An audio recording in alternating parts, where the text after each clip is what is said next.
Hoy. Mag-inom kayo dyan, hindi mag-cellphone. Nagtatagi sila doon sa taas. Sakit muna ako saglit. Magsashot lang ako ng konti. Lang. Baka mamaya lasing ka na. Di Di pa nga ako nag-uumpisa. Lasing na. Lasing. Bumalik ko.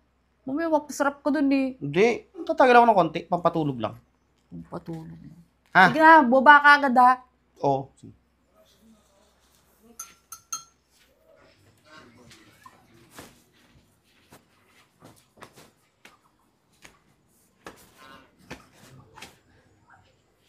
Ginom ba kayo?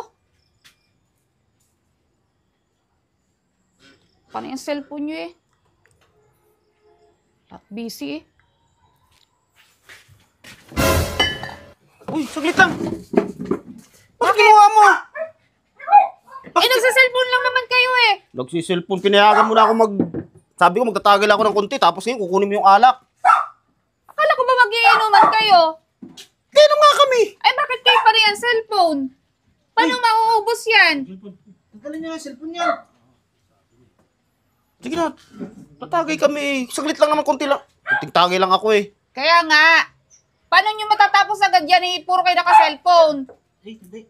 Pag inom-inom lang. Panay kayo cellphone eh. Kalbo kasi. Kaya ka bang, hindi ka tumatagay eh. Akala ko ba pinayagan ka na? Pinayagan nga ako.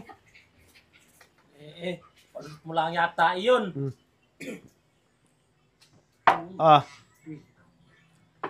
Huwag na kasi kayo mag-cellphone. Basok na kung dyan sa cellphone mo. Gusto yata ka agad matapos yung inuman. Ay, may ibig sabihin. Nagmamadali. Ay, kikisig-kisigan mo. Mamaya mo, sinong tumagay? Ano yan? Akin na ito. Cellphone kasi kayo ng cellphone. Wala. Ang tagal pati tumagay ni Pakbo eh. Kasi tapos na kasi. Nilibang ko eh, kami nag-aabang. Ang gusto yata ni Roselia, Antimano, isang kalating oras, tapos na kaagad natin ito nang ikay makapasok na doon sa kwarto. Tagay na.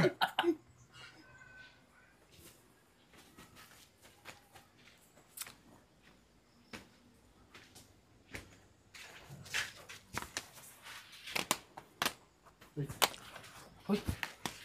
Mag-inom kayo dyan, hindi mag-cellphone. Yan. Sabi na kanina eh. Nasa'yo yung tagay eh.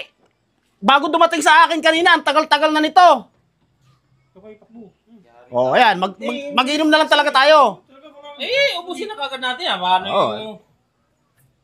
Hmm. Uminom ka ng uminom at ikaw naman lang talaga ang kailangan doon. Paano yung cellphone natin? Mamaya na, yung pagkatapos nito.